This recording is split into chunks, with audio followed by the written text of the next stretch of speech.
Today's rapper is one who made major waves in the industry, famous for popping around 2004 to 2005 for the platinum certified single Still Tipping, and back then, Mike Jones was a bit of an odd cat, although an excellent marketing strategist. His signature cat call of Mike Jones Who, and a marketing ploy of handing out t-shirts with his personal cell phone number printed on the back became career trademarks that set him apart from other rappers even to this day. Unfortunately, right when he was at the peak of his career, things suddenly went left, and since around 2010 he has remained fairly far from the public eye. So the question is, what happened to Mike Jones? What up guys, Ali here and welcome to Ali Talks Music. Add me on Instagram at Ali Talks Music as well. And don't forget to subscribe and hit the notification bell. Now let's get into the video. Mike Jones was born around the 80s in Houston, Texas. Rapping was initially only supposed to be a hobby for him, as his main goal was to actually be an NBA player. Unfortunately, this didn't quite go according to plan, and he was only allowed to play in the YMCA leagues due to transfer rules after the 9th grade, since he had been moved between schools multiple times throughout his schooling career.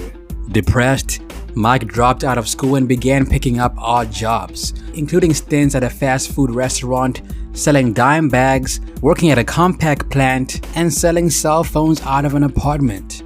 While engaging in all of these side hustles and working out what he wanted to do in life, Jones remained close to his grandmother, visiting her often and listening to her suggestions about pursuing rap.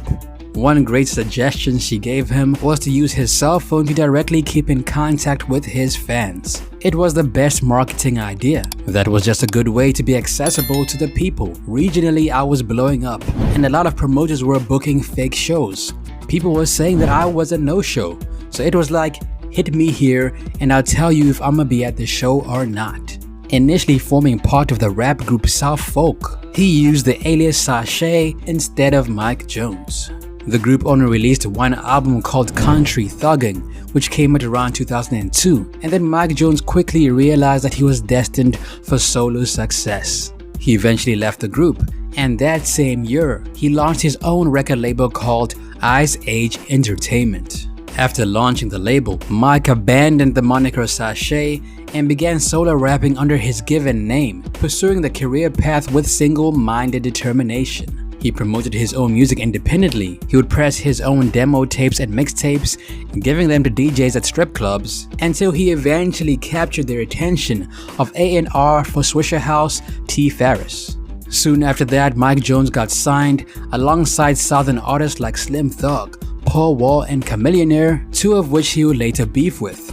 At this point in time, Mike Jones was ready to take off. He released his first mixtape as a signed artist around 2003 called Balling Underground, and followed it up with Running the Game around 2004. I got it locked from LA to ATL, my name hot, and don't forget the Midwest spots. Thereafter, having worked out his sound under the label, Mike dropped his official major label debut in the form of a single, Still Tipping, towards the end of 2004.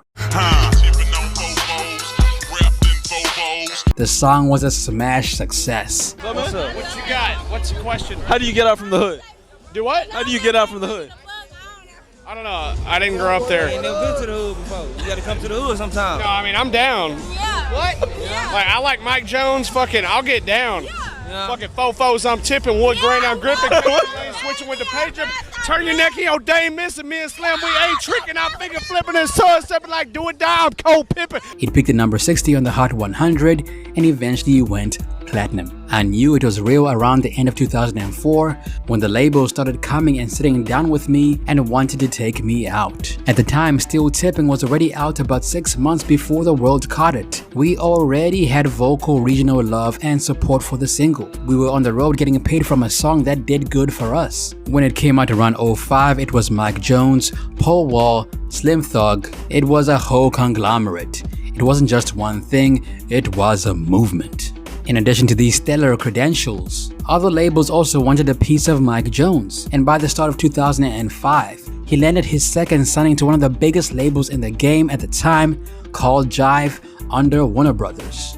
Unfortunately, however, despite the success that the single brought him, it brought him some negative energy as well, and so he also engaged in his first beef with label mate Chamillionaire, although it was fairly one-sided and we use the word engaged quite loosely. The original version of Still Tipping also had a verse from Chamillionaire, but in production the verse was scrapped in favor of a Mike Jones verse. Now Chamillionaire did not like being removed from the track, and so he released a couple of tracks directed at Mike Jones, including You Got Wrecked, Who They Want, and Game Over. Who? Dyke Jones. Yeah, I handle heat like the pizza man. You want beef, I'll unpack it for ya. It's a whack rapper, but he isn't a bad promoter. Additionally, Chamillionaire revealed that he decided to diss Mike Jones because Mike Jones decided to leave the family to do his own thing. The Chamillionaire beef was just a lot of misunderstanding. I see Cam now, you know, and everything is cool. It ain't even a beef. As I started, you know, blowing up and growing and doing my own thing and started going solo, Cam had his feelings, or, you know, whatever he felt at the time. This also ruptured the relationship between Paul Wall and Chamillionaire. Paul Wall remained on the song, and Chamillionaire spoke negatively of both Wall and Jones for years to come. Aside from beef, Mike still had a whole career to build, and soon after Still Tipping, he released a follow-up single titled Back Then. Back then they didn't want me, now I'm hot, they all on me. Back then they didn't want me, now I'm hot, they all on me. Back Then was even bigger than Still Tipping, peaking at number 22 on the Hot 100 and eventually going platinum. Back then had its own way like that, you know what I'm saying? I wasn't, you know, trying to take nothing from nobody else stuff. A lot of people tell me that it reminds them of the Vapors. You know what I'm saying? A lot of people say that back then, you know, because the topic is very relative. You know what I'm saying? I mean, it's just the point of people not want to show you no love, and now people want to show you fake love. That's just the topic. Eventually, it came time for Mike Jones to drop his debut album, and it came out around 2005, one titled Who Is Mike Jones? The project peaked at number 3 on the Billboard 200 and eventually went platinum. It eventually went double platinum, but here's where the glitter hit the fan.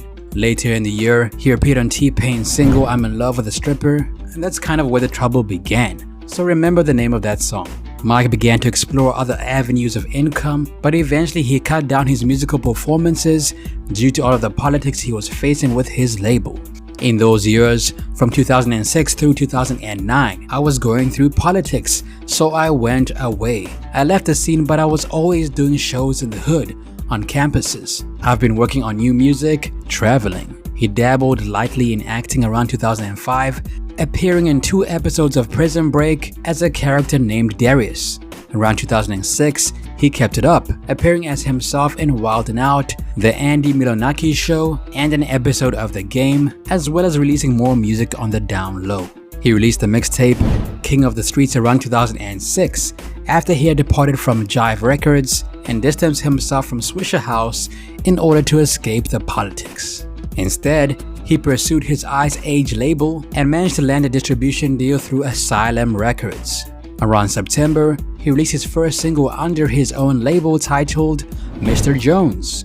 Unfortunately, it wasn't very successful, debuting at number 92 on the Hot 100. It did gain more recognition after Lil Wayne freestyled on the song on his version called Sky is the Limit for his Drought 3 mixtape, but ultimately the song was a flop. By 2007, he dropped the mixtape Running for President 2K8, but still his heart was not entirely in music, but more in performance and art as a whole. He continued to pursue other forms of passive income. He launched a club named after his own record label, Club Ice Age, and began working on an EP and an autobiographical movie titled The American Dream, which came out around 2007 and executive produced in their entirety by Mike. He began getting involved in humanitarian work and giving back to his community in conjunction with Lil Flip. On Thanksgiving around 2007, both rappers bought and donated turkeys to children, as well as donating toys and $20,000 for school supplies. We put $20,000 into kids. Each kid had $1,000 to go get school clothes. People don't know that there's a lot of stuff I do. We went and got 20 families and we gave each of them $1,000. I went to the mall with families and we bought them clothes, shoes. You should have seen their face reactions. It was crazy. He also turned his attention to his weight, trying to ensure that he was healthier than when he first debuted. He lost 100 pounds in the process, switching out burgers for Subway sandwiches and jumping on a treadmill every single day. See, I'm gonna be honest, like now I got it so easily, like, so all right, check this out. Like in the beginning, like I used to be like, in the beginning meaning like 05, 06, 2005, 2006, I was like 310, 320 pounds, like big, yeah. But like 2009, 2010, I started going to the gym, running on the treadmill, like hour, into it. 50 minutes, 40 minutes, 30 minutes, running. Next thing you know, I lost 50 pounds. I just got tired of being that size. Subway was fresh food-wise. I knew that eating a hamburger was like 1,000 calories. I was able to make a sandwich at Subway, you know what I'm saying, that didn't have a lot of calories. First in 2005, I was 305, 310 pounds, but I was tripping. I wasn't trying to lose anything really at the time because I was happy with my size. But then when I started going through label politics and people not understanding the music, I took time away from all that and put time into working on my health. By 2008, Mike Jones was healthier than ever. He dropped the mixtape Self-Made and began promoting his next and long-awaited album. In conjunction with his album, he announced a new venture with Pro Concept Marketing Group to endorse a new and exclusive line of cognac for House of Dub. He then dropped a new single called Drop and Gimme 50, a song inspired by his weight loss journey and the lead single of his sophomore offering, The Voice.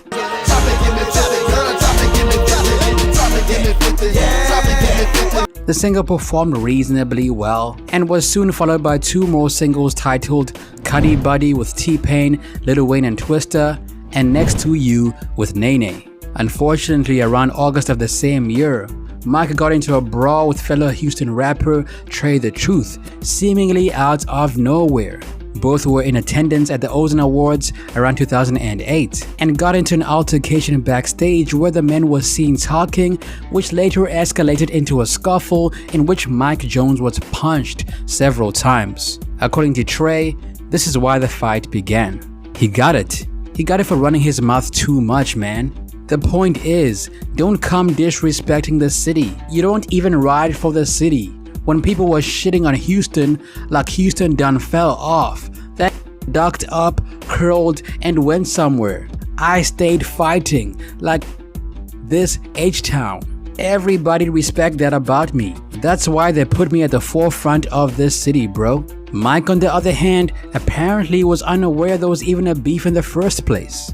I went to the Ozone Awards with family. I went with my whole family. My mama came with me. I wasn't coming on no stuff like that. Trey walked over there and shook my hand, man. What's up, bro? I said, what's up? Then he talked to me about what I said on G-Man's show. He mad cause I call myself the president. He said, I don't like how you on the radio saying how you the president. When he said that, I was like, damn dog, I didn't say nothing about you, but I said right here ain't the place. Alright. I turned around, he turned around, next thing you know he tried to hit me from behind. When Trey's point of view was explained to Mike, he defended his title.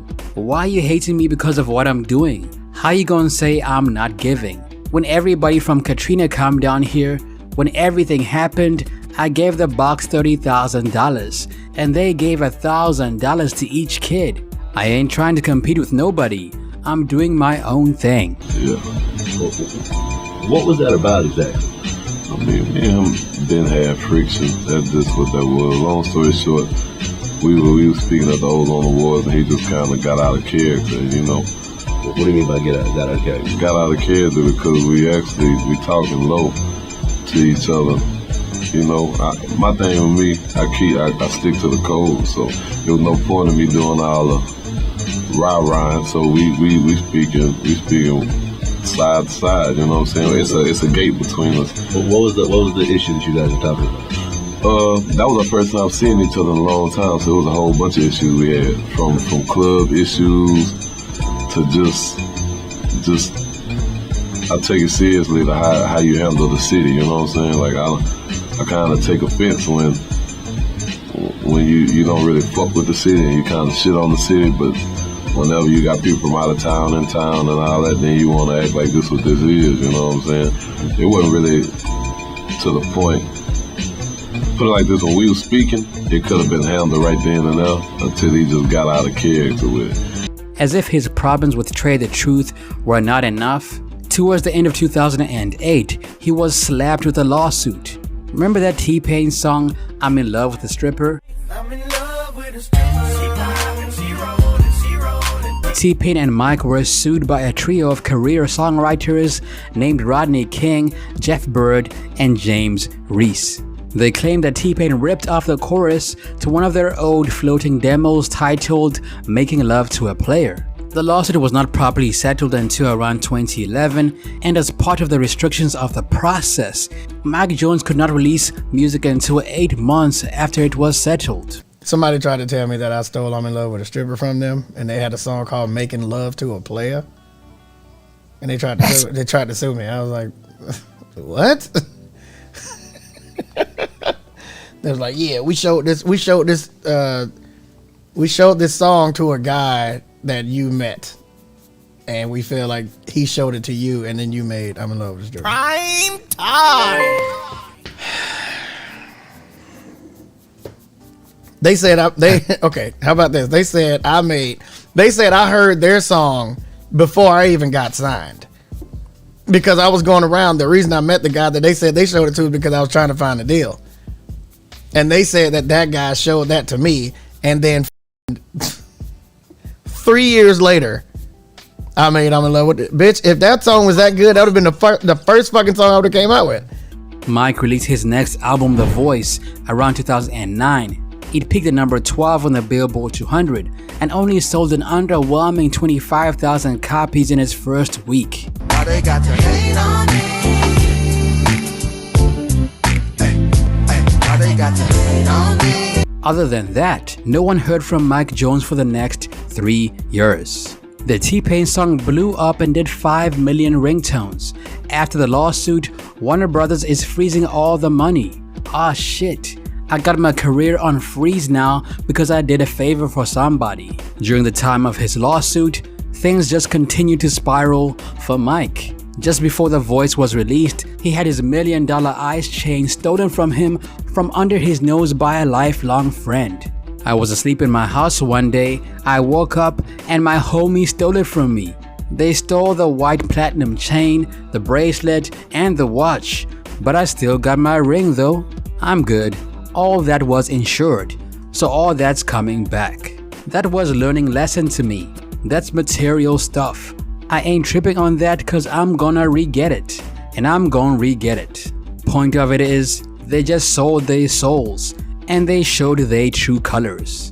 Now that I'm back on top, a lot of people trying to come back to Mike Jones, but I tell them, back then you didn't want me, now I'm hot, you all own me. I was sleeping in my house one day and I woke up and my homie stole it from me, you feel me? Really? Yeah, like straight up. Grew up homies, like partners who I grew up with, I mean, you know. And that just let me know, I mean, it's insured, so I got another one being made. It's gonna take like 3 to 4 months to make it. It ain't like somebody just ran up on me and say, get it here, or, you know what I'm saying? I mean, I'm sleeping in my house and I wake up and it's gone, you know what I'm saying? Inside my house, I stay in a penthouse, you know, you just can't come in like that. I got security at the floor at the bottom. You can't just, you know, you ain't able to just walk in and just come up to my floor. There's people who already access to be upstairs in my room, you know what I'm saying? And I guess they waited till I fell asleep, and when I woke up, it was gone. Following the chain snatching, things lifted a bit for Mike. Chamillionaire, who had been feuding and throwing dirt on Mike's name for years, publicly apologized to Mike. Around 2010, Chamillionaire ended their beef by going on stage with Mike and apologizing to Mike in front of everybody. On the other hand, his issues with Paul Wall were still relevant. In interviews, when asked about Mike, Paul was scathing and derogatory, claiming that Mike Jones lied and burnt bridges in the pursuit of his own success, and also that he wanted everything to be about him. When Mike Jones left Swisher House, he was dropping salt on everybody from Swisher House and not giving us any credit at all. He was talking down on a lot of us, and he would never directly say our names, but he was still hating. There were times when I felt disrespected, and I would call him out on it, and he'd be like, "Nah, I wasn't talking about you. I would never do that." I'm sure there's a psychological term for the problem that Mike Jones has. He has a problem. His perception of reality ain't the real perception of reality. I'd say he dug his own grave. He lied to a lot of people, he turned his back on a lot of people, and he burned a lot of bridges. Later, Mike Jones was shocked and hurt by Paul's statements. He claimed that when they saw each other, everything was fine, and he chalked it up to a big misunderstanding. But the words still stung. It shocked me. Just imagine if you have your own hair boutique, and it's you and 19 workers. It blows up for you. You're a fave, but you still got the other 19 workers that are eating. Now they may not like the way you're eating. I mean, I ain't choose to come in here and take everybody's whatever. The people put this on me. When Who Is Mike Jones came out, the people said Mike Jones is the next out. I didn't say, don't buy their records and buy mine only. I didn't pick that. The fans picked me.